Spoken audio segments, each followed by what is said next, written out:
I'm in the middle of an event in Abu Dhabi. We're opening on Thursday, so you can imagine that it's a bit tight. My name is Bruno Marx. I'm so happy to be here. I'm really, really happy for the organizers to ask me to come. And I'm going to be talking about a few issues, safety and security in events. I come from a German company, or I used to be in a German company, I have to say, called Düsseldorf Kongress. Düsseldorf Kongress is in Düsseldorf, Germany. We operate the fairground whenever there are events, other exhibitions. We operate the so-called Esprit Arena, which is a football arena, 56,000 capacity. And we operate a whole bunch of other stuff. We have an ice hockey stadium. We even have a location in a museum. So that is my background. I have about 30 years experience in operating many, many, many different venues with many, many, many different topics, and with a whole lot of things to talk about. Today, I would like to talk about mainly how do you go at an event in a safe way, and the hazards that you have to watch out for. Just to explain to you why I'm here, I am, since 3 years now, I am a freelancer. I consult with venues, and I consult with event organizers and agencies on how to do events safely, mainly in the UAE area. So I'm based in Dubai. I live in Dubai now with my wife. We're living there now since 2.5 years. And I don't know how many of you think Dubai might be good at. I don't know, who agrees that Dubai is good at doing events? They're not too good. It's exactly, that is how I see it. Coming from Europe, even in Dubai, it's not really good. It's not really safe. And even if I look at a place like Dubai World Trade Center, even there, you still have many, many, many difficult issues. So those are the things I'm going to talk about. This event that I put up here, the Eurovision Song Contest. I don't know who has ever heard of the Eurovision Song Contest? The Eurovision Song Contest. Okay, the Eurovision Song Contest is basically an event that is televised to over 60 million viewers around the world. It's a contest where people can call in and vote for their favorite artist. And this year, they even went international. They went to Australia. So this is basically the last big event I did in Germany, with 56,000 people in the audience and 60 million television viewers. And to be honest, for me, it doesn't really get that much bigger. So you can imagine that we had a lot of safety issues with this event. We had the safety and security of the artists, obviously very high profile artists. We had the safety and security of politicians. Of course, we had the whole safety and security for the audience that was in there. Everything that is hanging here or on the floor has to be there in a way that nobody is in danger. I think we all agree on that, okay? And that's what event safety is all about. Now, since being here in Dubai, I was chairman of the board for the Health and Safety Guidelines for the ILEA. The ILEA is the International Live Events Association in the Middle East. Now, these are the guidelines in English, and I've had them translated into Arabic. So if you give me your business card or your contact, I can send them to you in Arabic. And you will basically have that, which everybody uses in the UAE, as a basic guideline. They are, like I said, very, very basic. We are trying to generally raise the level of safety slowly. It takes time, okay? And inshallah, it'll happen in a few years that we will be on an international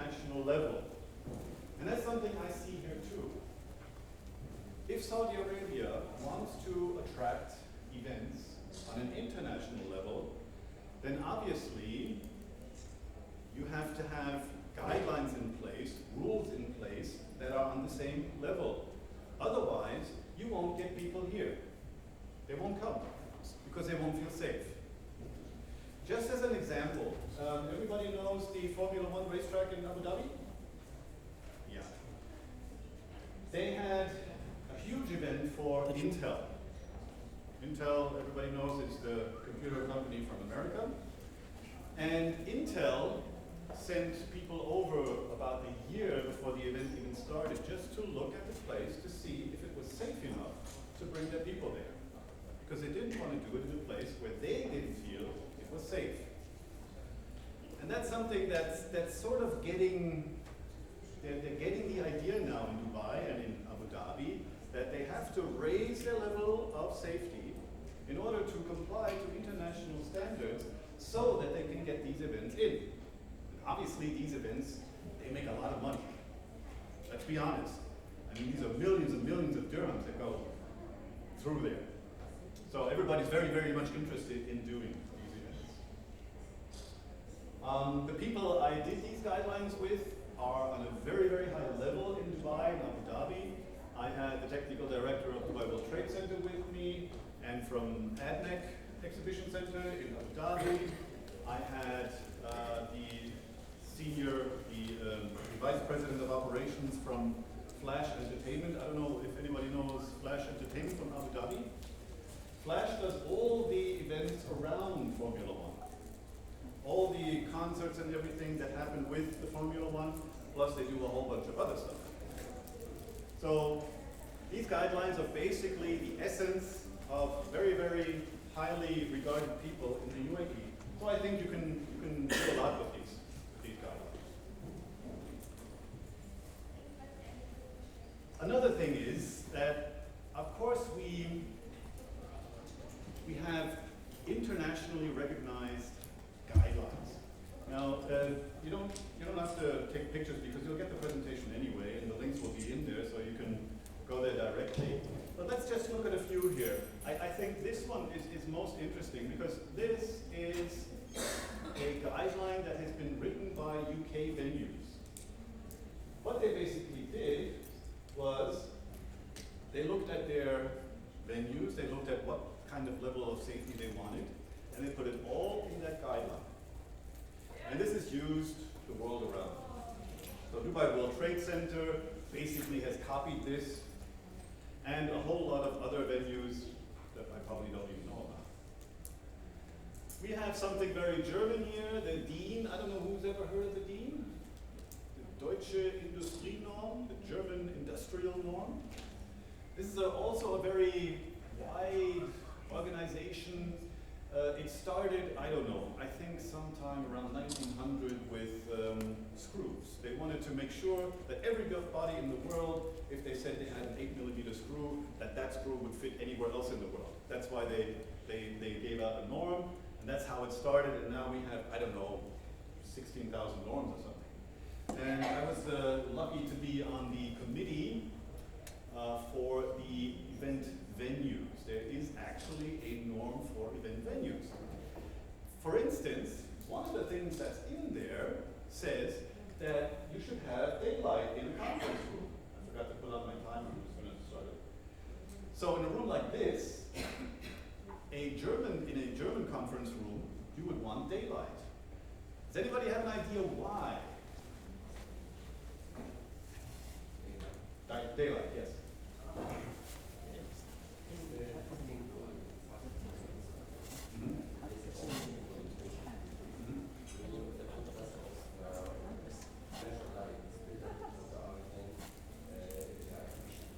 Exactly. That is one of the reasons. And what happens when you do that, the person doesn't tire so fast. So if you are in a conference center for a whole day, and if you're only in a room like this with artificial lighting, you tire very fast. Okay? And that's not good if you want to learn something, so that's why you want natural light. Now, natural light doesn't have to be necessarily sunlight. It can be artificial lighting that has the same properties as natural light. Okay? And you will basically the same effect.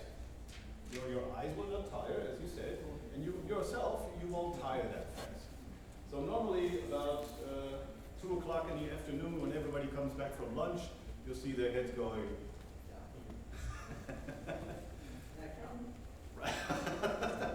I'm trying to keep you awake. I'll have to try harder. What else do we have? We have, this is a more worldwide recognized organization, which also has very many rules and regulations concerning events.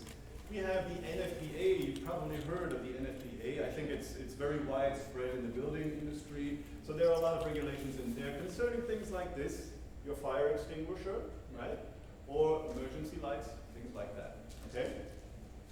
The Plaza, that's a UK-based organization that only discusses events. So if you ever need any information about rules and regulations regarding events, that would be one of the first places to go. So you see, we are basically loaded with guidelines. And you, as a country, not having any guidelines yet, can basically pick and choose. And to be honest, I would do that. I would really go ahead and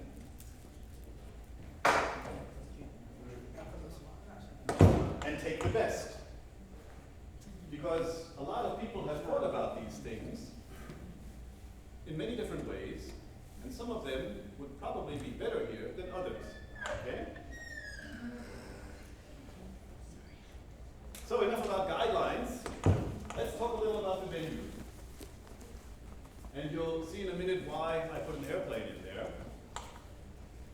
But basically, what it comes down to is that every event takes place in a venue. Now you might say, that's not true. Can anybody think of an event that does not take place in a venue, in a building or in a place that you could call a venue?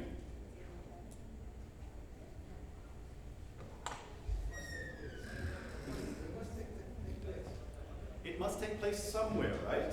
Somewhere. Somewhere? Where in? Yes, online events, but you still have the internet as the venue. And if we think about this region, it happens a lot, right, around this year, that you go out into the desert, you basically build a tent or something else. That's a venue, okay? So for every event, the venue is there, in whatever way, shape, or form, okay? Now the second thing is the people working in the venue must be competent. And I will go on, later on into my talk, I will be going into what is competency, but I'll just say it now, that the people working there must be competent. Can anybody tell me why? Any ideas? Ladies? Why does somebody have to be competent? They have to be qualified to take care of in case of anything. They have to know how to act. In case Exactly. of emergency. Exactly. People that work in a venue are responsible for people visiting the venue. They must know how to act in case of an emergency, for instance. We'll go into that a little more later on, but that's basically the reason. And the third is a well-designed, operated, and maintained venue is key. Now, the airplane, everybody's been on an airplane, right? What is an airplane, or I like to compare an airplane with a venue, okay? A lot of people go into the airplane, they sit down, and they get flown somewhere. Now why is it so important that the aircraft is well maintained, well built, and so forth, to keep the people safe? And as we know, the airline industry, or the aviation industry, is the safest industry we know of. Now, we compare how many millions of miles are flown by how many millions of people a day to the amount of accidents. And sad to say, I mean, the plane that crashed, when was it, 2 weeks ago, was probably not because the plane was broken, but because of a bomb, okay? That happens. So that's not the fault of the aircraft. But there you have it. You have a basically well-designed, well-operated, and well-maintained aircraft that keeps you safe. And you have procedures in place like this, right? Everybody gets something like this in their seat pocket so that they know what they have to do in case of an emergency, okay? And these are very, very simple pictures. They are very well designed, I think, so that everybody understands what they have to do in case. Now the other thing is, who knows why stewardesses and stewards are on the plane? Does anybody have an idea why they are there? To serve us? Wrong. Sad to say, wrong. Any other ideas? Again, what's the question? Why are the stewardesses and stewards in the airplane? In case of any fire, they will help us to know where to exit. Exactly. Their main reason for being on an airplane is not to give you an orange juice, but to keep you safe. And you'll hear it if you listen to what the pilot says at the beginning. He says, our crew will take care of your safety and security, and then your other needs, okay? So safety and security, that's the reason why they're there. There we have it. We have competent people on the plane that are taking care of us, okay? So that's basically how I see a venue and an event in a venue, okay? Yeah, let's move on. Now, I'd like to start going into detail. I will be going a lot into detail on many different aspects of events, but I'm going to start with, I think, what is the most important and what really strikes me back in the UAE at least, is that almost nobody knows how to calculate capacity in a venue. And what do I mean by capacity? I mean how many people can I fit into a room safely, okay? At the same time. Now, does anybody have an idea? Let's have a guess. How many people can fit into a 1 square meter space safely? 1. I hear 1. Do I hear more? It's on the height and the weight. You know what I mean? Like if it's 2 tiny people can fit in one meter place, but if it's one huge person, there'll be 1 person. We'll try to take average. Thank you. Try to think about an average, okay? Because obviously we can't cater. I mean, yes, we have children, and then we have older people and things like that. We have to sort of take an average. So we've heard 1, we've heard 3. 2. I hear 2. Do I hear anybody else? 1.4. How many? Not 2. 1.4. 1.4. Interesting. It differs. It differs from country to country, but a safe bet is always 2 people per square meter. Always. Now, I have a piece of string here, and I hope this works. This is a 1 square meter string. About. Okay? Now, this looks quite comfortable. If you think about it, I can sort of lay it down. And if you think that 2 people can fit into here, yes, you'll probably say, yeah, it's about right. Now, to be honest, you could fit even more into this square meter. Does anybody have an idea how many people can fit into there? And we can try it if you want. 5? Maybe 4. 4? Maybe 4. 6? No. 4. No, it's 4? 2? 3? Based on the weight and the height. Yeah, but it's just an average. Average again. Okay, we had 6. Can you believe that 7 can fit into there? Wow. 7 can fit. 7? But is that safe? No. No. Absolutely not. Absolutely not. Because there we have to take into account the mensch, the person, how they react in a panic situation. Okay? It will not be, like this. They will be, okay? So that's why we have to use a lower number. Now sometimes you can go a little bit further than the 2 persons per square meter. Does anybody have an idea when? When can we go further? When can we do more than 2 people per square meter? When? No, well, let's say they're just static in the space. There are situations where you can do that. Now, Concert? actually, yes. Concerts, when you plan a concert, you use your 2 meter per square meter, 2 person per square meter rule in the first place. But you know that the people will not stay on their, 2 per square meter. They will not. It's just the way concerts are. They want to see the artist, they want to be close, so they get pressed more together.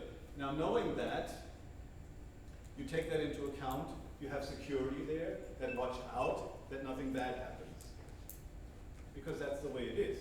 But there are situations where you can do more. And the situation is when you are not in a building. Now, why do I say that? Anybody have an idea? Why is it more important? Or why is it open air is? So like tents? Football, no. Tents in the desert, your tent outside. Well, not in a tent. Why do I say that we can go above 2 per square meter? More than 2 people per square meter. And in Germany, we go to 3 persons per square meter. But only if the event is outside.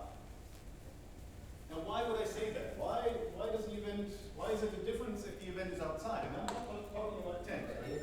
But, okay, the air is one of the reasons. It's just because that in a room like this, if a fire breaks out, what happens? There's nowhere. It's not easy to go outside. Not easy to leave. It's not easy to leave. It's more difficult to leave a room like this than if you are outside and you have more open spaces. You have, and I will go into that in a few minutes, you have more space above you. You'll see why in just a second. Okay? Just to give you a little food for thought.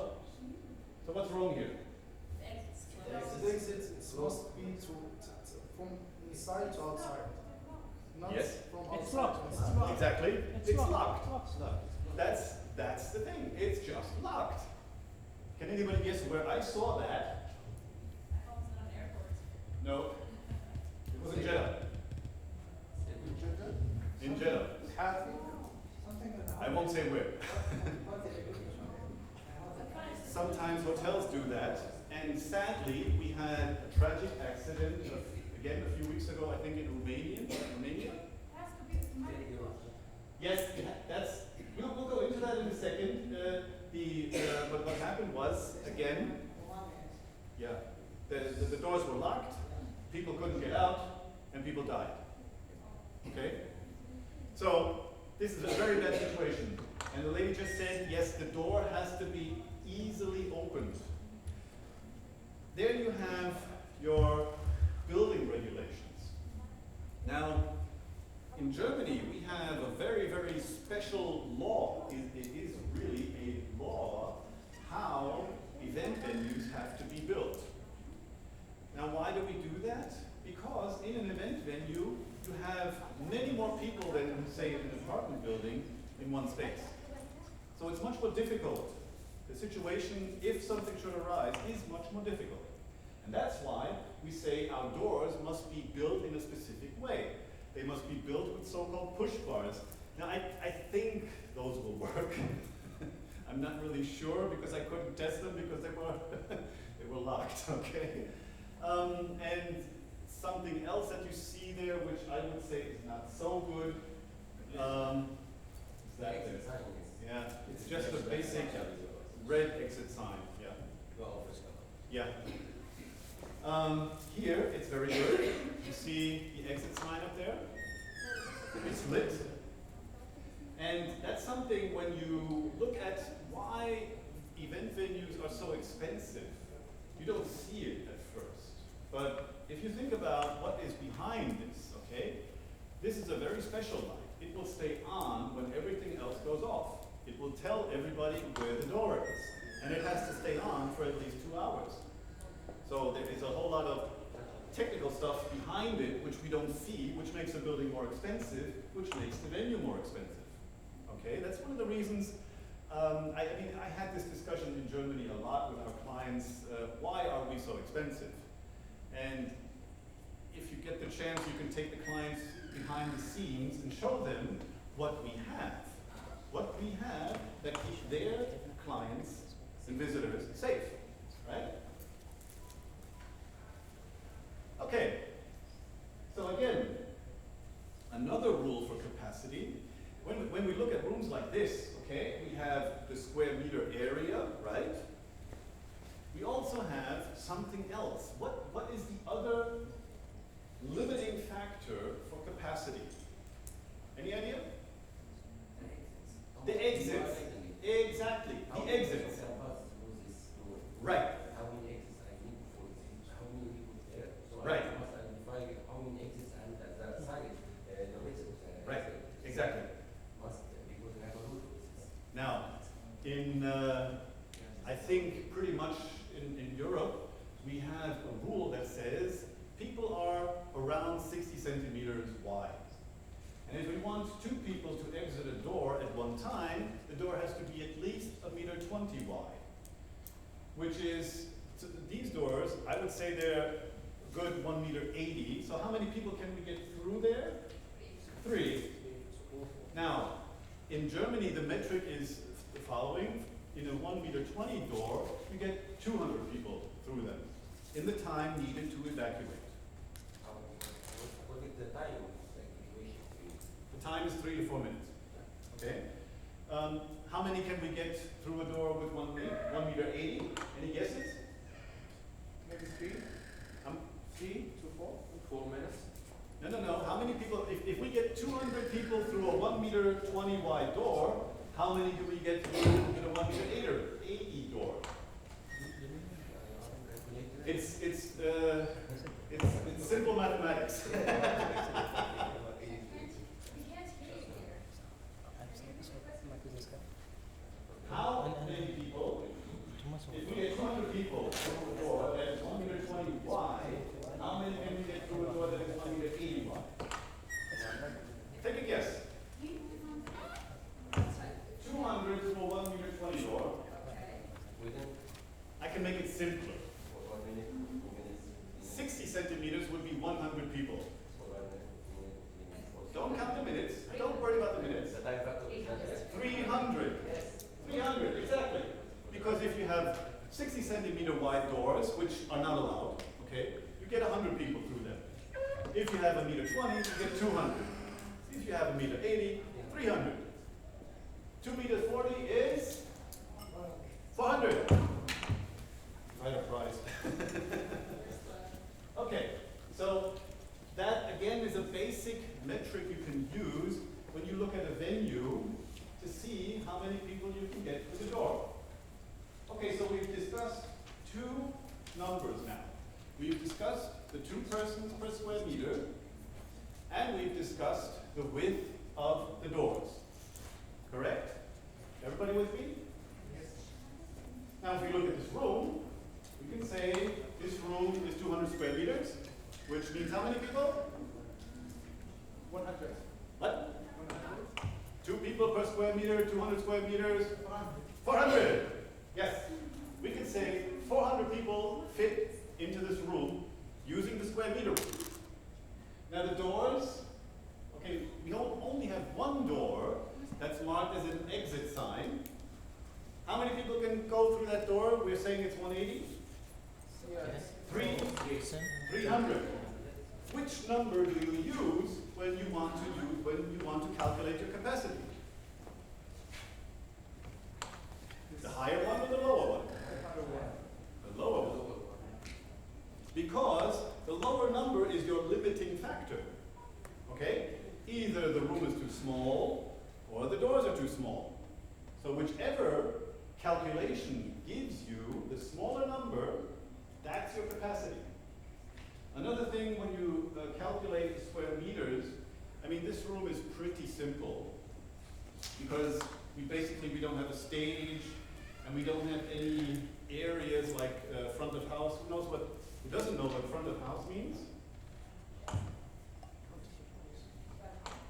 Front of house is the thing in the back with the mixers and the lighting desks and things like that. Well, people can't enter that area. Inside the Wait a minute, wait. Do you mean equipment inside the building? I mean the area where the technicians sit, okay? No member of the audience can enter that area, right? Okay, so that's why we have to exclude that, okay? When we look at the square meters, yeah, we have to exclude any areas where the audience cannot get to. And that's basically the stage, front of house, or catering. The clean space, but now if you look at, we have tables and chairs here. Would you subtract the tables from the square meters? No. Why? Oh, I put my finger away. Because it still fits. If you look at this area here, look at these 2 seats. Yeah? This is a square meter. So it's perfect. It fits. Okay? So you're fine, okay, if you just look at the basic room. You don't have to think about the chairs or the tables, okay? Because that's all taken care of in these two persons per square meter rule. That's why I think it's so simple to use that. It's just, you know, you can basically, if you know the dimensions of the room, you can say, halas, 400 people. And then you look at the door, okay, 1 meter 80, 300 people. So only 300 people can go in here. Does anybody have any instances or any situations where they had to calculate capacity? Did the venue always tell you how many people can fit into a room? No. There are other people who do that, Pete. Who did that?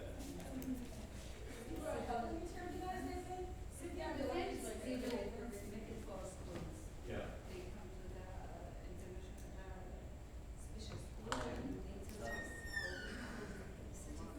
Yeah.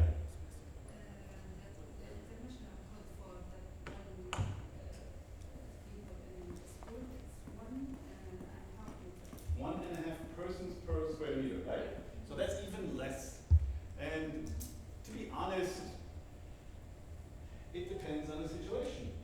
And it can be the situation that 1.5 square meters for a school is better than 1.5 people per square meter, sorry. I don't know how, well, anyway. So this is one of the questions that, yes? Yeah, if you want to know how to calculate the capacity inside the venue, we calculate the table space or just open area. Just the open area. Just open area. Yeah, you don't have to count out the tables or the chairs or anything. No. It's getting warm here. Is everybody with me so far? Yes. Everything good? Yes. Am I going too fast, too slow? Can I go faster? No. No, okay. Okay. Now, another factor that is very, very important, and I talked about it before, just a little. So, now I've written out the question, what defines the distance to exits in an emergency such as a fire? Any guesses? Only one of them is right. The distance from any place in the room to an exit. Yeah? If that's the longest distance, yes. The longest How many distance. chairs, maybe? How many chairs? How fast the person can run? How fast How fast a person can run? What is it, Trip? A. A? I hear A. Can you tell me why? Who said A? Yes. Why A? The key word is fire.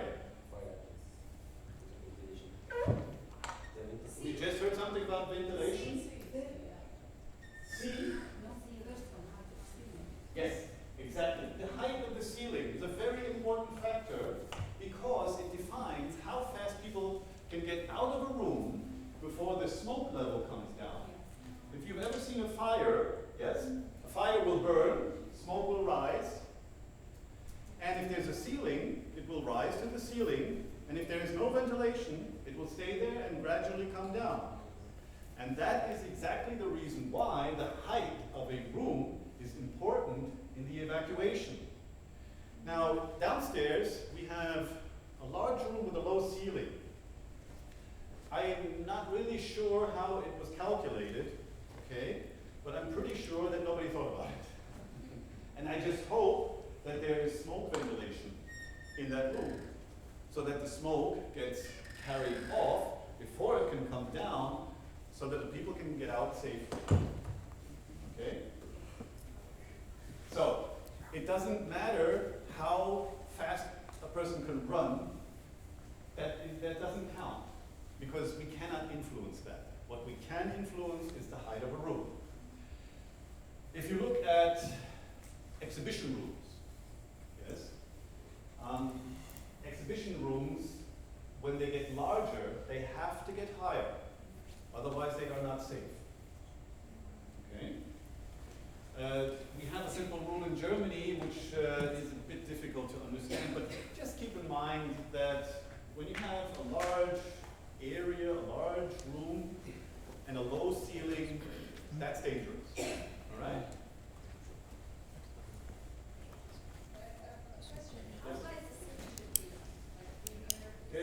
Well, from a design point of view, for any conference room, I would say 3 meters and 50. That would be the minimum height. Okay? This room for this size is very good. If we open up that wall, it's not that good. And that has design implications. Why? If I stand in front of a screen, okay, basically now I'm okay. And if you think that you are sitting further back, you can't read that anymore. So the screen has to be bigger, right?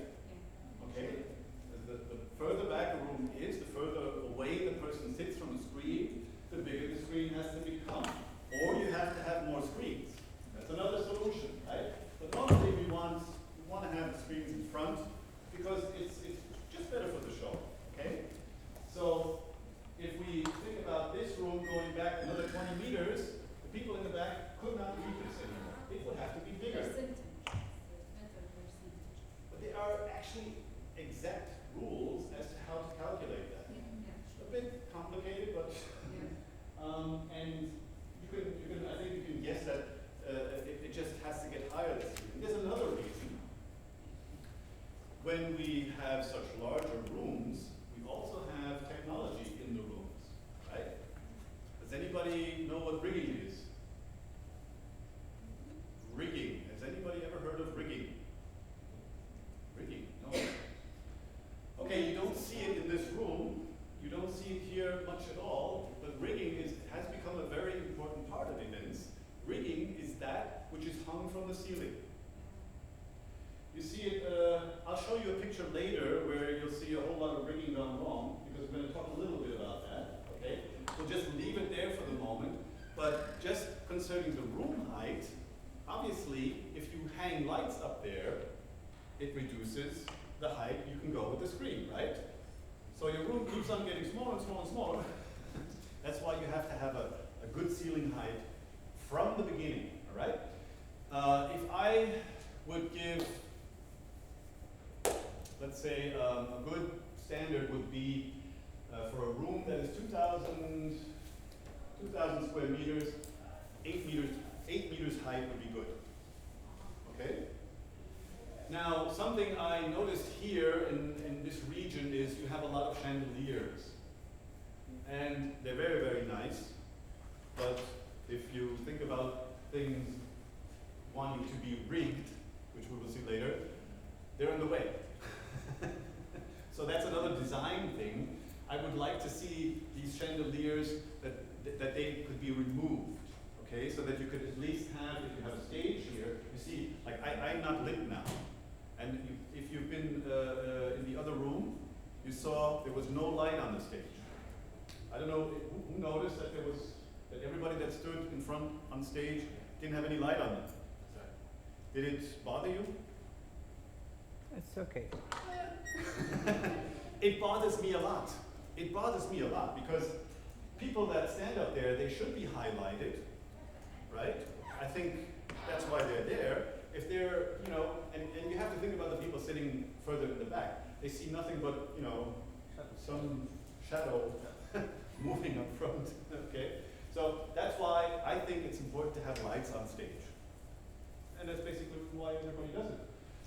We'll get back to that later. Okay. Now, just 3 other points concerning the venue, and then we will start going into the individual hazards. So a venue, like I just said, needs different kinds of things to be able to operate safe. So we need firefighting systems. What are firefighting systems? Is that alarming in the case? Alarming is one word, yes. Automatic firefighting. Automatic firefighting, which is? Automatic, like if anyone like this. Here, what's this? Sprinkler. Yeah. Sprinklers. That's automatic firefighting, because it works without anybody doing anything. Hopefully nobody breaks it. Anything else? Any other ideas? Fire extinguisher. Fire extinguishers, exactly. Also Sensors. Yes, right. Fire sensors. You have smoke detectors. The whole system of fire fighting. There. The whole system must be there. Yes, exactly. The whole system is very important. To automatic to Right. Also, Right. The whole system you can fight small fire before it go to the sensor. Exactly, exactly. You not wait until it goes to the sensor that goes action. Also there is F12 gas. It's a new kind of firefighting system, especially for electronics. It's a very good way to fight fires, especially for electronics, and also for exhibitions. We'll get there. We'll get there. Yeah, we'll get there. I'll talk a little bit more about fire extinguishing in a minute. Just keep that thought in mind. Okay, so we have the firefighting systems, and I also talked about the smoke exhaust for that very reason that it's very important to keep the smoke out of a room in case there's a fire, so that people can get out safely. And I'm sorry, I don't have a video. I used to have a video of just one seat cushion catching fire, and the whole room filling with smoke in 1 minute. With no exhaust, that happens in 1 minute. You can't breathe here. It's that bad. And the last we already had is emergency lighting. We see it there. And Flashlight. flashlights are not emergency lighting, because flashlights don't operate by themselves. What do you mean emergency light? Like this? Is it sign? This is an emergency light, exactly. Like This sign? this operates by itself. It's maintained, okay? It stays on, and there's a whole bunch of, let's say, rules and regulations behind it. A flashlight is dependent on the person to use it. It's dependent on the batteries and things like that, right? So flashlights is not really emergency lighting, okay? Now there should be another type of emergency lighting in here. Does anybody have any guess what it could be? Sometimes it's that, yes. Right, exactly. So some of these lights here should be part of the emergency lighting system. Should be, Yeah. right? Sure.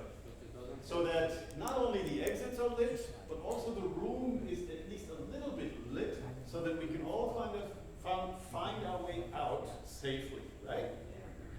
Okay. Good. Enough of that. I just want to pause for a minute to give you a little bit of thought about why I think legislation for these things is important. I've noticed that in this region that nobody, really no country yet here in the Middle East has legislation concerning their events. Or do you have any other thoughts on that? Is there some type of legislation somewhere? Yes. Civil defense? Okay, wait a second. There was here a yes? Yes, I am working with the Saudi Exhibition Convention Bureau. Right. We have 14 rules and policy, and also we cooperation with civil defense is under the Ministry of Interior. They are starting to all venues be checking up, and then they started to put regulations Alhamdulillah. for safety and security.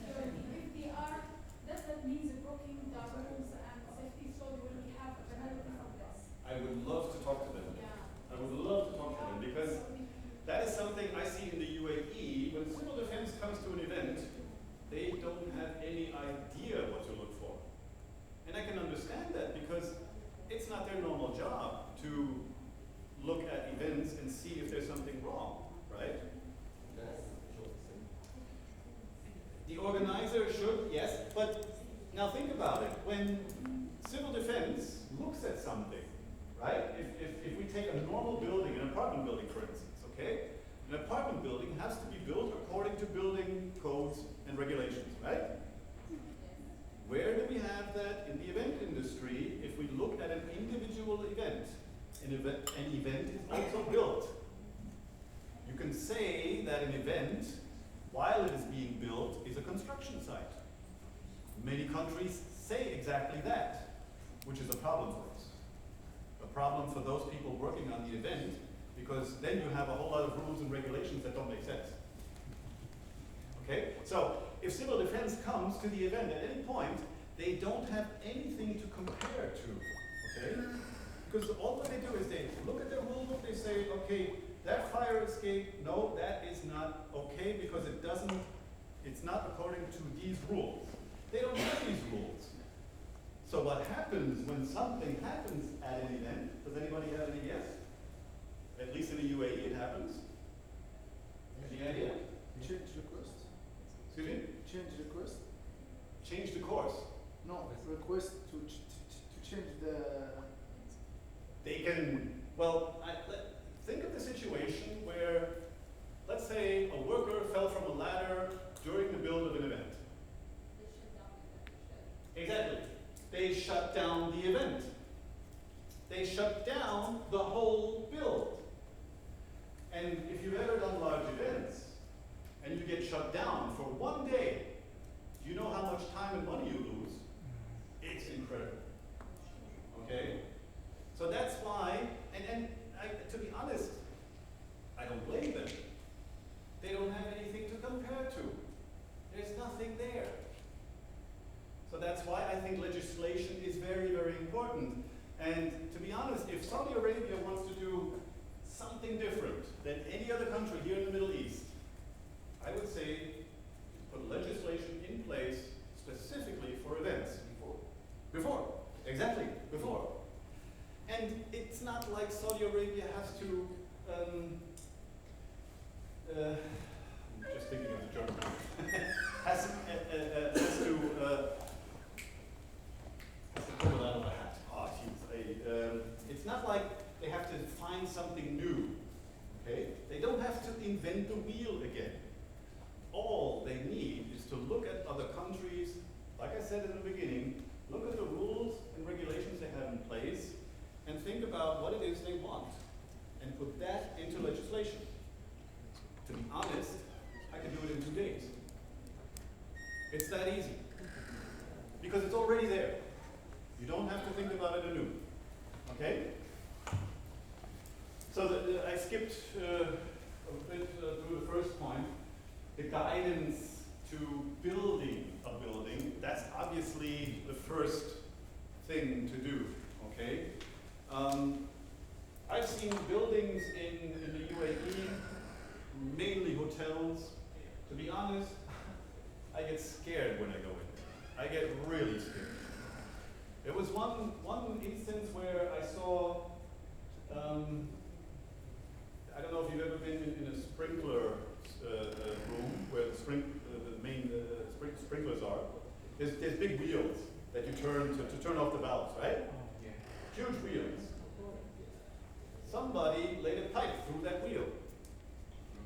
It was not possible to turn the wheel anymore. And this building was in operation for 2 years. Now tell me, how can that be? I mean, even if civil defense was there, they would have seen it. So I'm thinking civil defense was probably not there. Normally civil defense will approve a building, will allow it to go into operation after they've looked. But in the UAE, again, things can go differently. The last point, I think, is also very important because if everybody knows what they're supposed to do, right? The organizer, the supplier, and the venue, then there's no discussion about what to do. But if everybody thinks they can do it better or they can do it differently because there is no regulation there, then it's just chaos.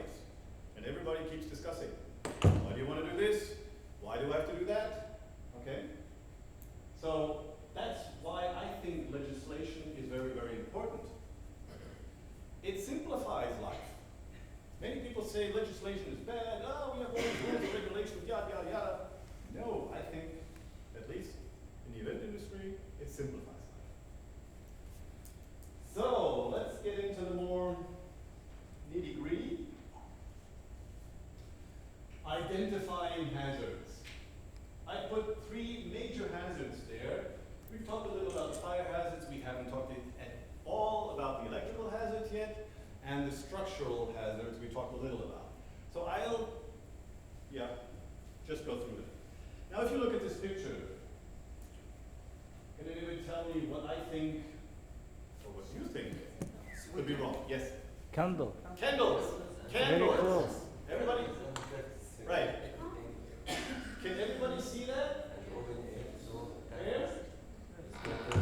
This one. Is a firework. Candles, air, and curtains is a firework. We'll come to that in a second. Just want to show you something I had the other day. Anybody know what this is? Wood? Yes, yes. Yeah. That's What's it called here? Arabic. In Arabic? Nafla. Oh, you hear that one? From that. Does anybody have a lighter? He's not Yeah, very fast. Not allowed? No, okay, all right, I will. You can imagine that this burns really, really fast. Right? Okay? Now, what about, oh, this is old. What about something like this? Faster than sound. You think? No. That's this would. It's inside the shorts. Yeah, those ones. It might burn, yes. But if I had a lighter now, I could show you it doesn't. Yeah, it would. Yeah, I think it's like chain. Why doesn't it burn, or why do I say that it doesn't burn? Because it's impregnated with non-flammable fluid. You can buy this. I can give it to you. You can just okay. You can smell it. It smells a bit funny. Okay. So it's impregnated with. Excuse me. This can be burned. That doesn't burn. No. It's non-flammable. Oops. Same as this here. This could be normal cotton, but if you use impregnating spray, there's actually a spray you can use. You can get it here too. Everybody in events should know this. You can make this non-flammable. Okay? So a curtain like that could be non-flammable. I'm just guessing it's not. That's why I say this is a pretty dangerous situation, because these things, they fall over very easily, right? Are candles allowed here in the venue? Sorry? Are candles allowed here in the venue? Yes. No. No? Sometimes in the weddings. Sometimes. The weddings, yeah. Yeah, the weddings, okay. But candles are generally not allowed. Let me see if I have. Okay. All right. So, I would generally say candles are, let's say, at least to be considered with difficulty. Okay. You know, sometimes you can say I don't allow them because obviously you have persons higher up and they say they want candles, right? Mhm. How can we make these candles safe? What can we do? Any ideas? Wait a minute. Electronic candles. Like light. Like these LED electronic candles. They look like real candles, Mhm. but they don't burn, right? That's one solution. Any other ideas? There's a lot of other ideas. Any ideas? Glasses, Yeah. exactly. Like Putting candles into Inside, glasses. yeah. Floating candles. Mhm. Right. Any other ideas? No candles, right. Just imagination. Yeah. There are gel candles. Anybody else want to have a feel or look? You can put it in a safe place. We can Like- put them in a safe place, yes. We can contain them. Yeah. Yeah, right, exactly. So you see there are solutions, okay? We can allow things if we think about it, really well, and we can deliver solutions, we can still use candles. They might not look as nice as that, maybe, but there's a possibility. Okay. Anything else in that picture that could be wrong? Light. The roof. Light over here. This here, right? Why do you say that's wrong? Maybe it's not Fixed. fixed very well. See? Need to check it. That's rigging. The roof, it's very close. No, excuse me? The roof, it's very close. Yeah. Yeah. If you But have basically- something emergency, it's, Yeah. you cannot control it. I think the space is okay. It's movable. It's in a tent, yes. Yes. What about the fabric in the ceiling?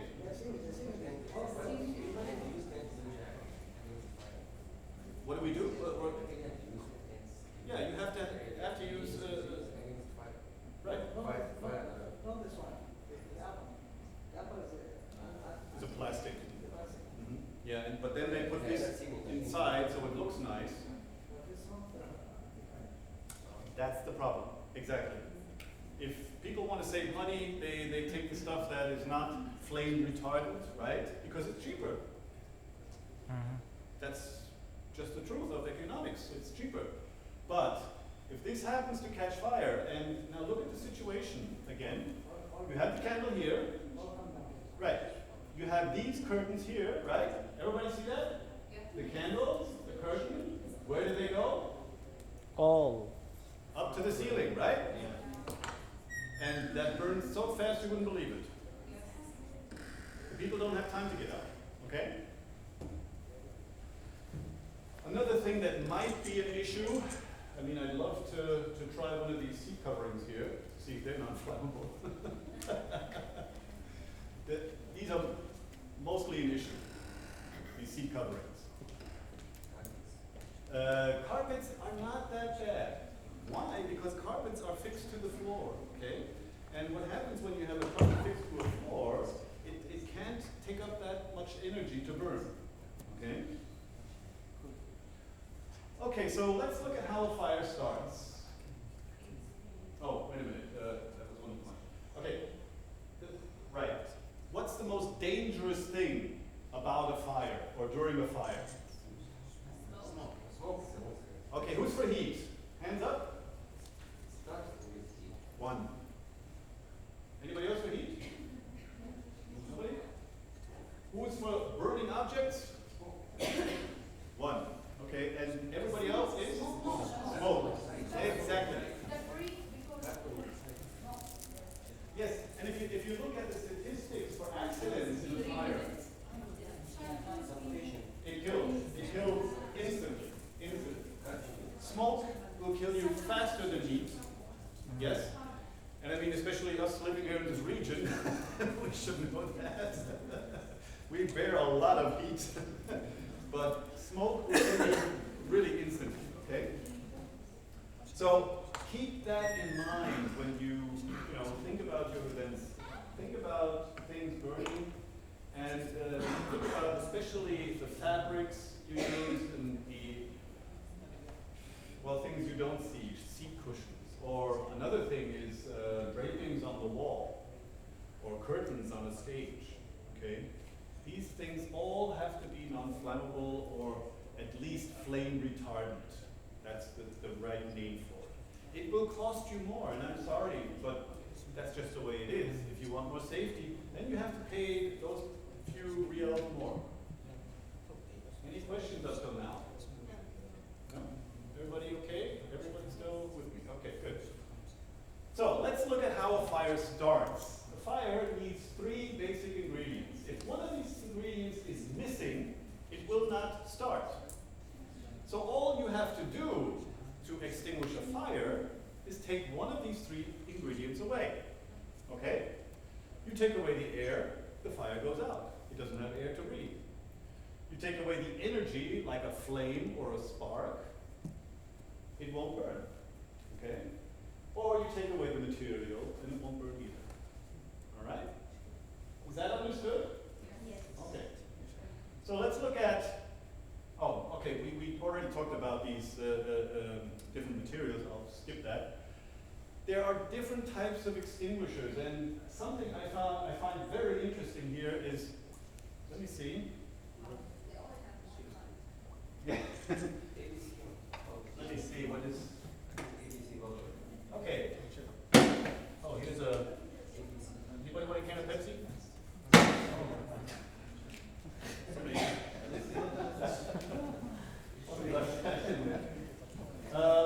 Can I take the extinguisher out? Is that okay? Can I just show it? Yeah.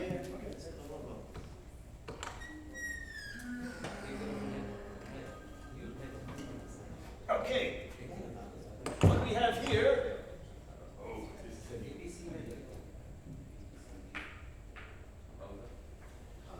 it's a water extinguisher. So what's in there? Water. It's that easy. Not okay? You don't think it's okay? That's one of the myths. We have also, it's not okay with so many fire problems. It's not okay for most of them. You're right that it's not the best solution. Yes?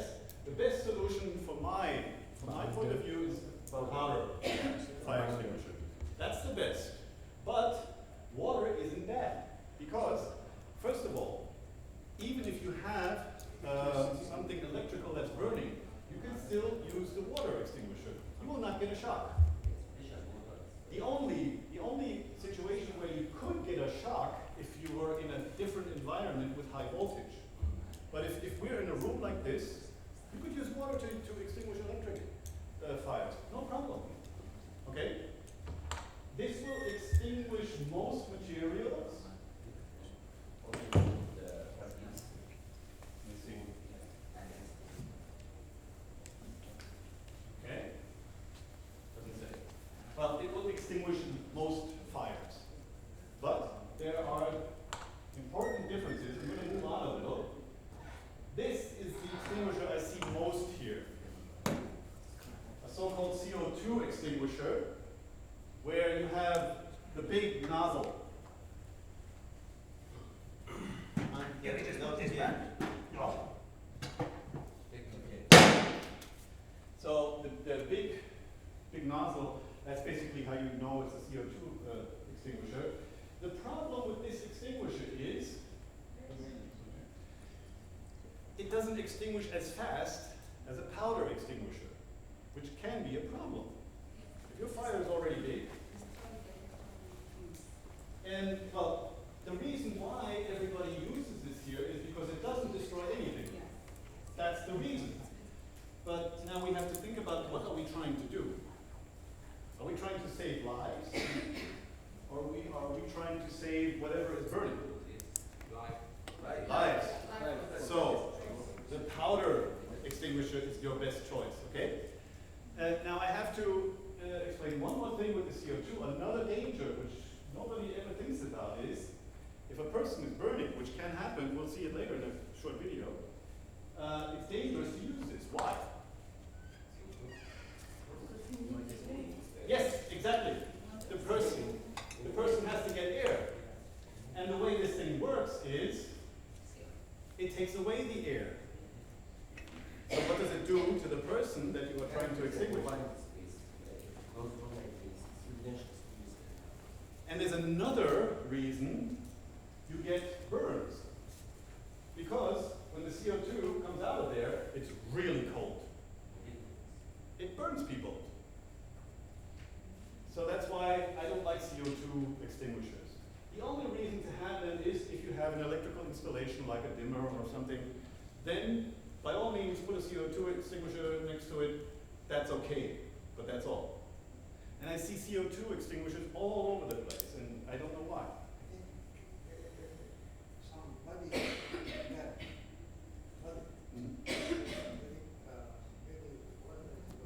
Water is better, exactly. Covering them up is even better. Or even rolling them on the ground, doesn't matter. Right.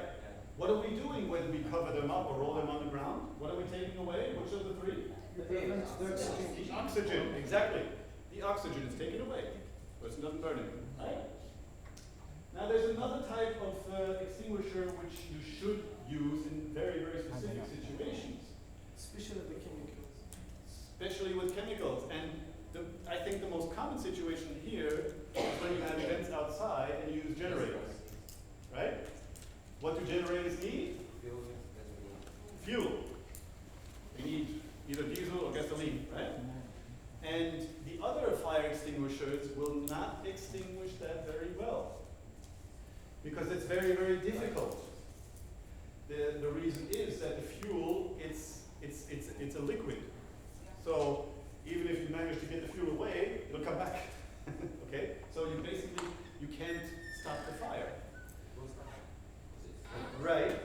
And these foam extinguishers, they have a very, what they do is, they put a carpet of foam on the liquid. Okay? So all oxygen is taken away and the fire goes out. Okay? So that's why when you use generators, there should be a foam extinguisher right next to the tank. The CO2 won't work, the powder will work better but not as good as the foam.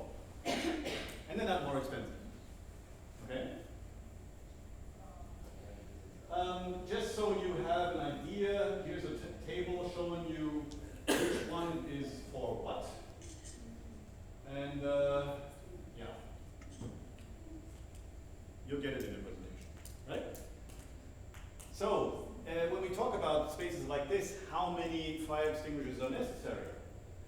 Yeah, you can't really say, there's no real rule to it. It depends. It depends on these three factors.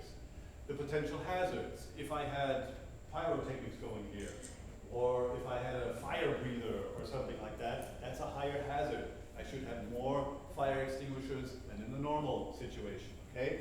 If the area that's to be covered is wider, it's bigger, obviously more need to be there. Or if the types of material used are more dangerous, like the gas tanks or wood and paper. Say you have a lot of paper in a room, obviously you need more fire extinguishers. Everybody still with me? Yes. Yeah. Yeah. Good. So let's move to the next hazard, which is in this region a major hazard. Actually, sometimes I can't decide if it's more, which one is bigger, the fire or the electrical hazard, okay? So the three things we have when we have electrical hazards, of course, people getting shock, dying through electrocution. More important actually is a fire. A fire being started by an electrical defect. And of course the darkness, right? If this room all of a sudden goes completely dark, well, we're in the dark. I don't know how many of you can take out your handies fast enough to get the flashlight on. Okay, so those are the three dangers when I'm talking about the electrical hazards. Let's look at what happens. Okay, that's basically what happens. And what actually happened here is this thing here started burning, and you see the whole room burned out. So why? Because electrical appliances or electricity itself is energy, right? And mainly you have electrical appliances generating heat. It doesn't matter if we're looking at air conditioning, or we're looking at cooking stoves, or we're looking at light bulbs. They all generate heat. What you don't see is that even the cables generate heat. That's a reason why you should use certified electricians, so that they know what type of cable is to be used, so that a cable doesn't start a fire. Okay? Cable can start a fire in two ways. It can either be overheated, because there is too much electricity being used for that type of cable, or it can actually cause sparks to happen and then start a fire, right? This is a very typical situation here. You see, I don't know where I took this photo, but you see the outer insulation is gone. You see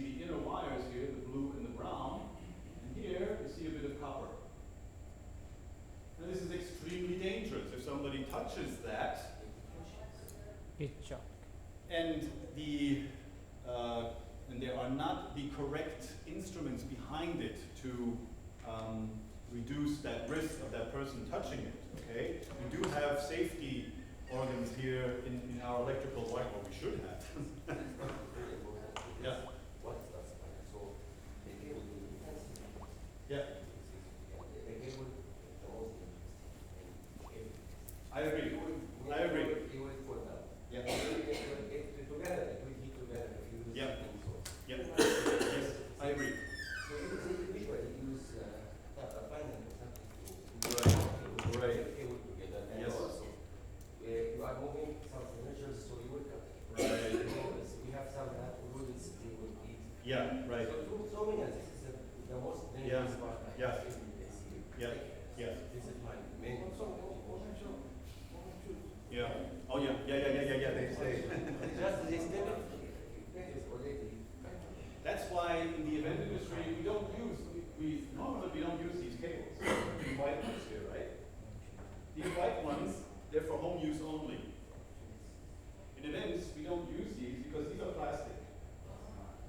We use special rubber cables. Yeah.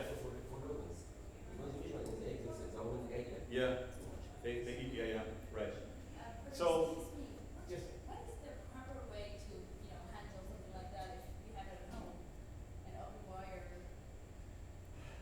Throw away. I don't want to replace it. Well, you can't really handle it. To be honest, you can't. It depends on where that is. An electrician could cut the wire there and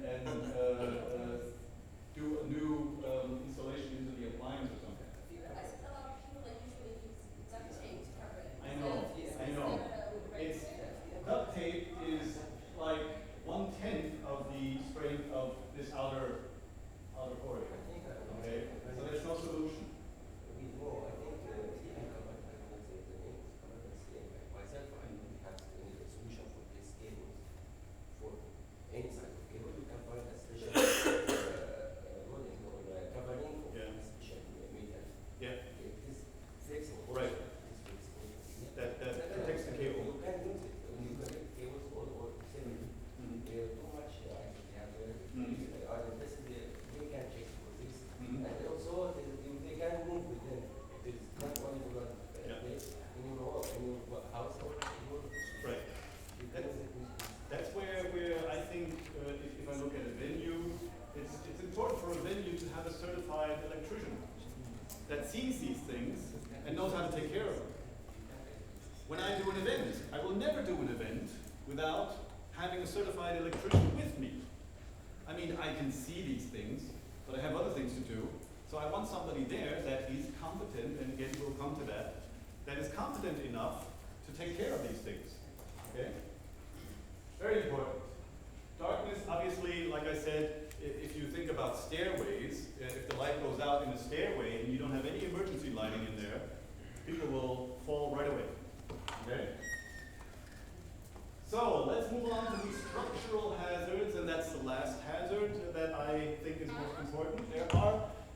There's some more coming. So when we think about structural hazards, we have to think first of all about weight. Anything that weighs anything, obviously, has to be placed accordingly so that it doesn't damage anything around it. I can't put it any more general, okay?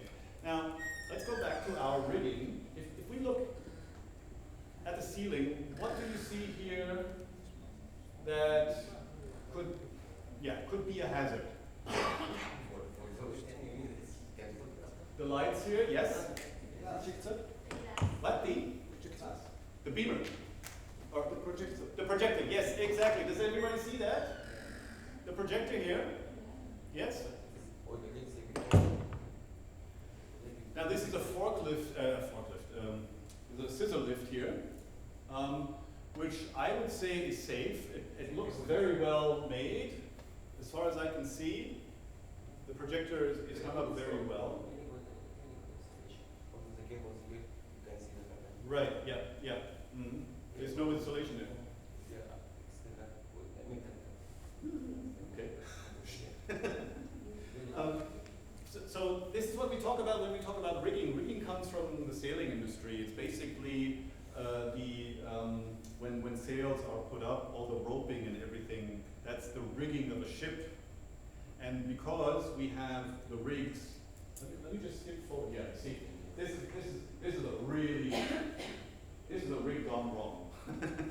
Okay? You see what happened? The weight that was put on this rig basically brought the whole structure down. It wasn't calculated the right way, okay? And I mean, for most events, you won't have to do a calculation, but for an event this size, you see it's in a very large arena. I think, I'm not sure which show this was, might have been Madonna. They didn't do their calculations right, okay? So whenever you come up to that point where you see you see somebody planning something like that for your event, a larger rig, try to make sure that there is somebody there that has a look at the structural calculations to make sure that the weight that is being put into the ceiling, and by weight I mean this is here. This is a typical, really, this is a very, very dangerous situation, I would say. You have a whole lot of loudspeakers here. They are very heavy. Okay? Alone, just this, I call it a banana. This weighs about 2 tons. Okay? So if you think about, you have this times 2, left and right, okay? Plus you have all the lamps and everything in there. And if somebody does their calculations wrong, if somebody doesn't know how much the roof can carry, the thing will come down, like it did there. What's the other situation that could happen? The other way around. Well, in an event situation, just generally. A hazard concerning weight. What could be another hazard concerning weight? Wind. Wind. Okay, we'll come to wind in a second, but what about Theater. We have theater. the theater? Theater, and people are gathering. The podiums, you mean? Yeah. Yes. Well, I'm basically talking about the floor. Okay? Stage. I mean, Stage, yes, stage gets worse and worse, obviously, because the stage is above the floor. Yeah. Right? Okay, so normally a building like this would have a weighting capacity of 500 kilos per square meter. Or do you have something different here? Do you know? How many kilos per square meter you can? Okay, normally it's 500 kilograms per square meter. Okay? Standard. It's standard. Yeah. 500 kilograms per square meter. Okay, remember I showed you the string, the square meter, right? Let me show you again. I have to have 4 hands. So this is like a square meter. So 500 kilograms are allowed on this area. Okay? Now, let's think about a car that weighs 2 tons. Not unnormal for luxury cars to weigh 2 tons. Pretty normal, right? What happens if you have that kind of weight loading on the floor? Make It's a wild guess, probably less. 50 by 50 is a quarter of a square meter. So what are we doing when we're putting a car into an exhibition hall that can only take 500 kilograms per square meter? What happens? Okay, wait, that's a solution. Just a second, just a second. So what was it? Who said it back there, something? Nothing. So do we have a problem if we put a car that weighs 2 tons onto a floor like this? I think it's okay. We don't have a problem? No problem. What? I think let's go down. No, it's okay. Based on the capacity of the stage. It's too much, right? Yeah. Are we all agreed and do we all understand why? Why it's too much? Why the car would be too much for the floor? If we just roll the car in here, a 2-ton car, and the floor has 500 kilos per square meter, is it too much or not? Why? It's okay. It's 4 4 wheels on about this size. Yes, that's not this, right? So, It will make a small area for the whole way. Only four points. Right. 3 small points. Right. For this whole way. So you have to split this way. Exactly. And the rest Did everybody hear that? Okay. So what happens is we push a car in here. It's on 4 points, 4 wheels, on a small area. If the floor cannot carry that weight, the car will fall through the floor. All right? So what you do is, as was suggested, you spread the weight. And how do you spread the weight? You put a big piece of multiplex underneath the wheel, each wheel. And then you have, again, your weight is spread over a more bigger area, okay? And you will see that, I'm sorry I can't show it to you in that picture, but you will see that on many, many events. Whenever you see these rigging towers, when they stand on the floor, they will never stand on the floor on that area. They will always have something underneath that is like that big, right? So that's something to watch out for. If that's not done, your floor better be able to take it. All right? Does everybody understand that?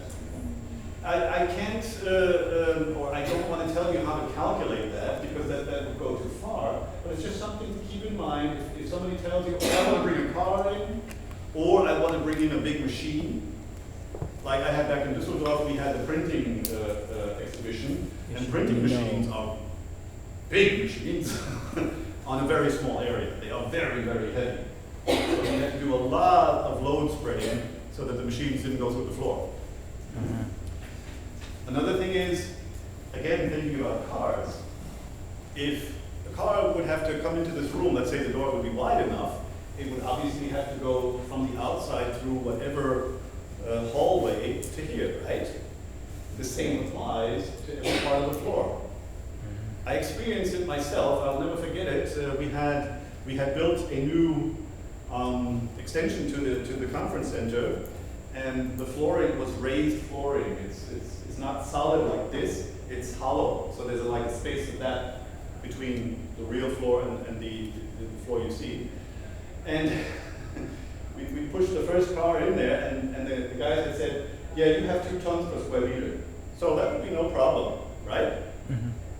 It was a problem. The car came into the building. Lucky it didn't go far.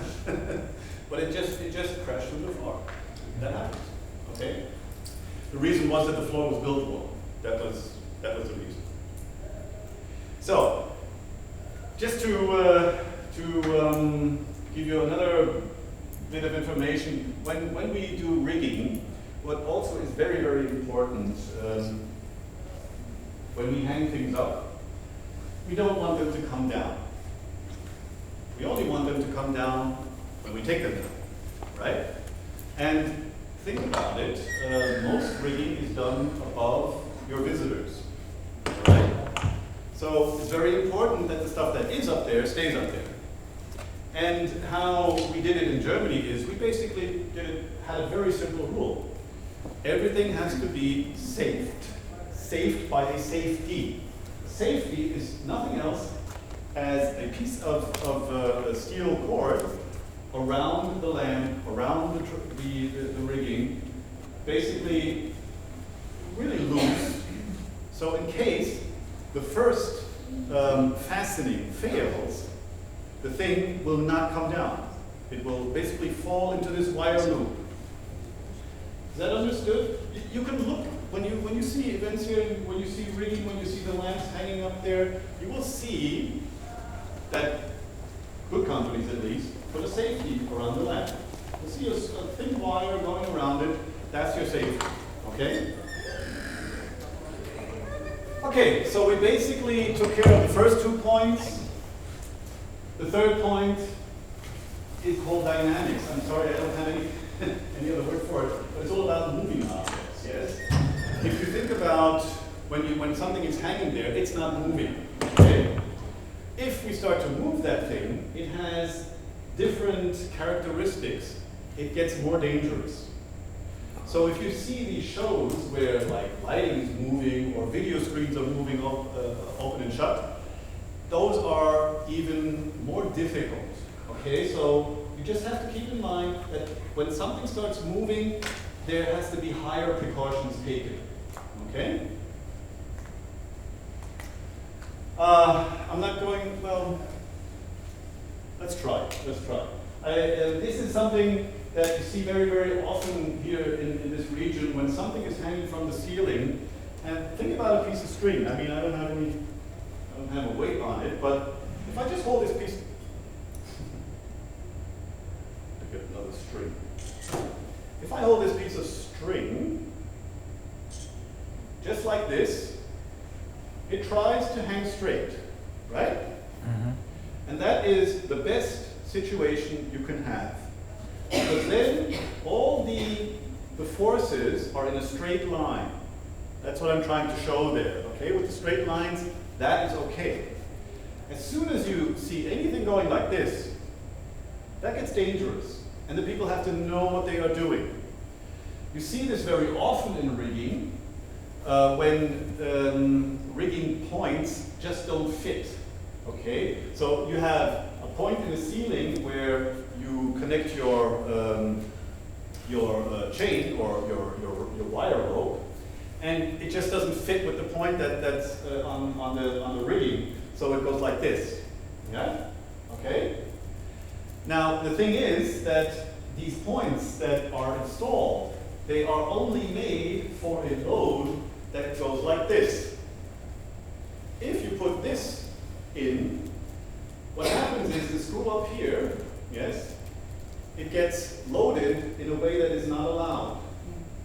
And you can try it at home with a matchstick or something like that, okay? If you take the matchstick and put it on a table and just press down, nothing will happen, right? But as soon as you poke it from the side, it'll break. That's basically what happens, okay? Is that understood? I know it's a bit difficult. All right? Okay. All right. So let's get, all right. The last one is wind. And basically what I want to show you with this is just the bigger the area gets, if you think about a big movie screen, or you think about big branding placards or whatever, the bigger they get, the more endangered they are by wind. And we can have a lot of bad wind here. The wind calculation is something in itself. Again, there are experts that do that. And if we think about solutions, what could we do to reduce the risk of wind in a situation like that, where we would have like a big movie screen outside? What could we do? Any ideas?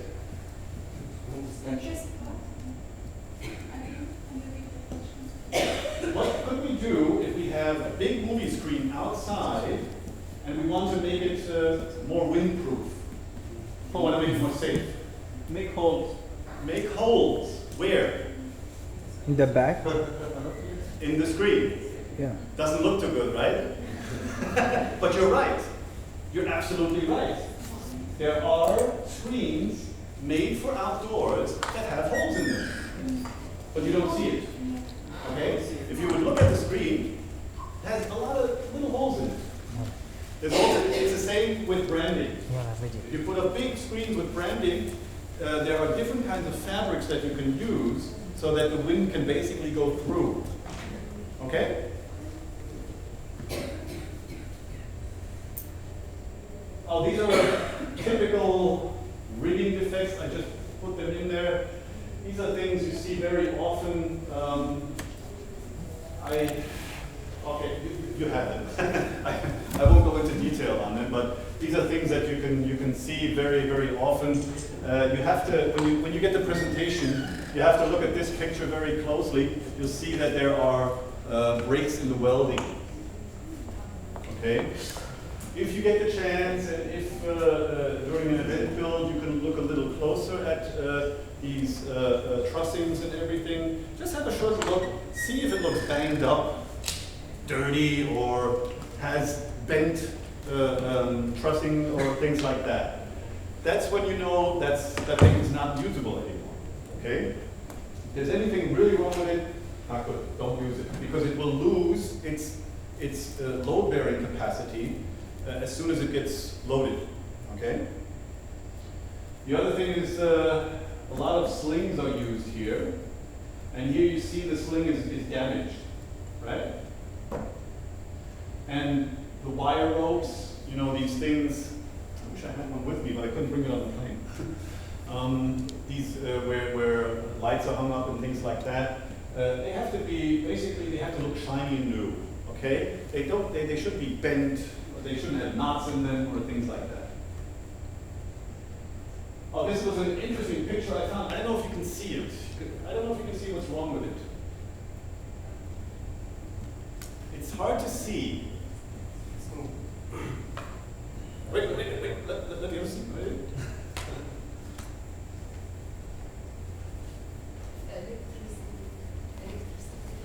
Electricity. Where? That one? No, that's a wire rope, but it doesn't really. I don't know what it is. No, if you don't really look close enough, you'll see. Well, they wrapped black strapping around it to hold it, and this here does not have any connection to that. There's absolutely no connection, which is why they put this around it. If somebody were to push that just a little, it'll all fall over. We are holding it together by the wrap. Exactly, exactly. This is the rope. Yes, yes, exactly. It's only held together by wrapping, which you just push a little and halas. Event done. Show does not go on. Everybody see it? Yeah? Okay. Okay, I want to go into just a few other hazards that I see often here. The use of show lasers. And you have to understand, a show laser is a high-powered laser that can endanger people's eyes. Okay? Now what happens when you get, and I'm sorry to say it's mainly people from the Indian subcontinent that do this, they use high-power lasers without knowing what they're doing. And as soon as you see these, let's say, light rays pointing into people's eyes, you know their eyes are getting burnt. You will not notice it. If you're in a discotheque and that happens, you won't see it until you come home and you close your eyes. Then you will start to see points. And your retina is damaged. It's done. So it's very, very important whenever you have show lasers in an event, that the people you use know what they're doing. As far as I know, there's no real regulation here that says if a show laser is used, it has to meet such and such requirements. Sad to say, because it is extremely dangerous. Everybody understand why? Yes. Okay. Pyrotechnics, another big thing here. And there have been huge accidents with pyrotechnics. One was in America, I think 10, 12 years ago. It was really, really bad. A discotheque in Long Island used pyrotechnics like this. And they were so high that they touched the ceiling, and the ceiling was made of combustible material. The whole place burned out. 200 people died. So whenever you see pyrotechnics, you have to take care. And as far as I know, there are regulations concerning pyrotechnics, because the civil defense at least has gotten that taken care of, that they have regulations in place for that. So it's the transporting of the pyrotechnics and the use of the pyrotechnics. What can go wrong with these things? What do you have any ideas? What's this?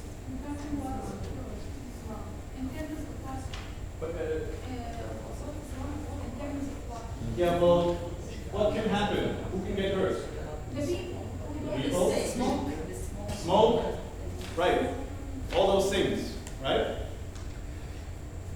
So, the other thing is artistic acts.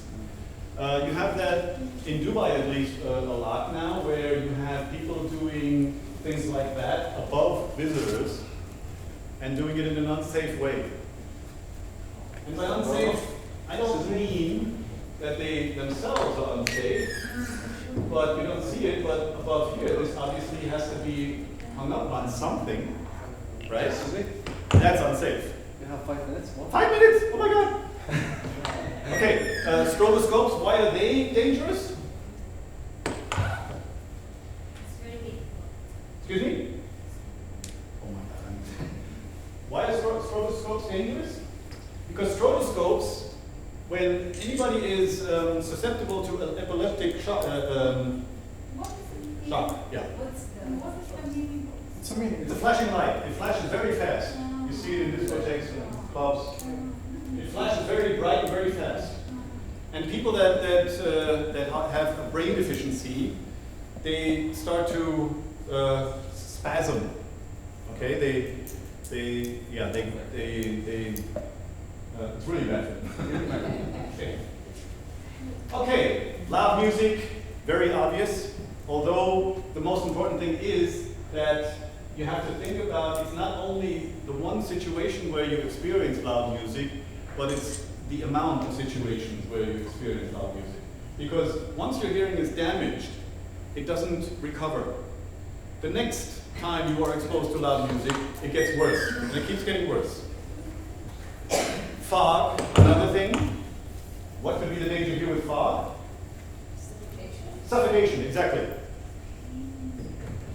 Okay, I'm not going to go through this because this is all very,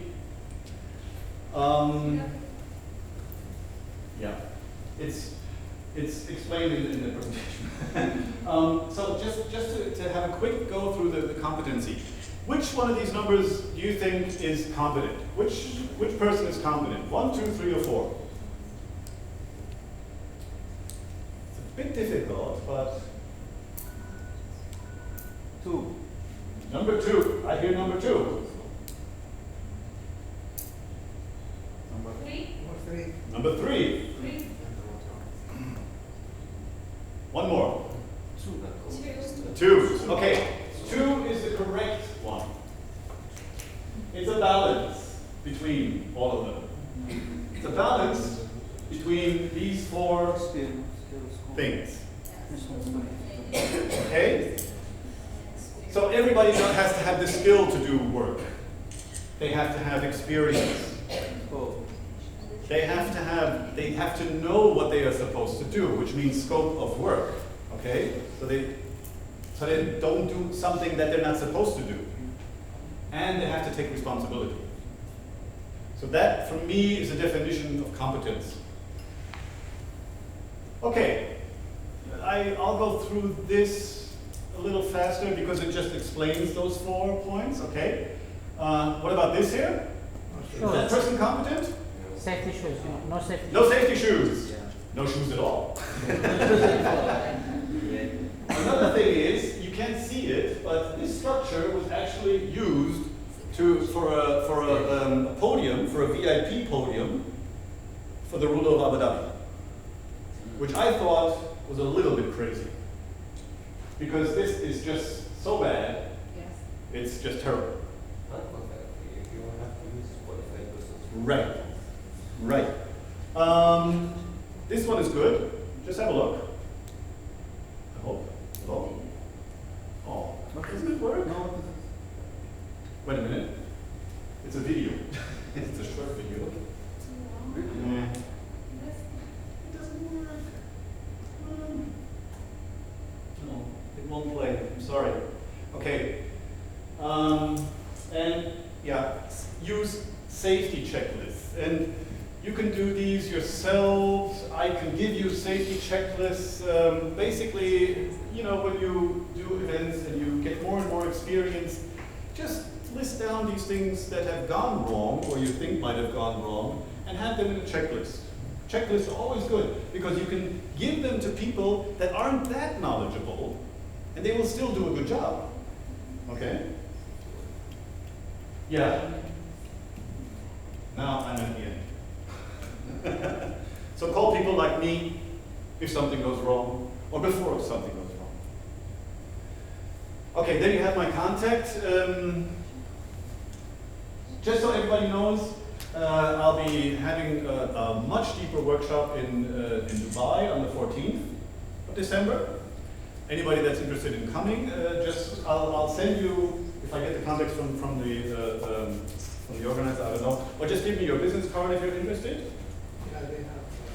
They got our emails and Okay, so Mr. Mohammed, where is he? He's just here.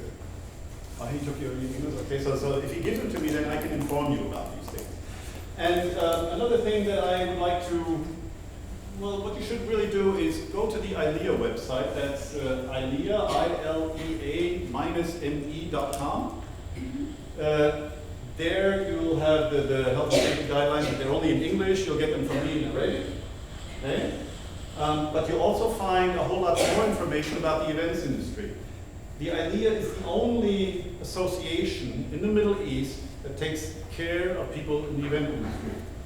So anybody that's interested in that, they can become a member. It's not much money, but you get a whole lot of information. You also get another workshop from me, because I do workshops, or ILEA members get a free workshop with me concerning the guidelines on how to use them, things like that. I hope you enjoyed yourself. I really enjoyed you. I loved your participation. I thank you very much. If you have any questions, please thank you, Mr. ask me. Thank you very much.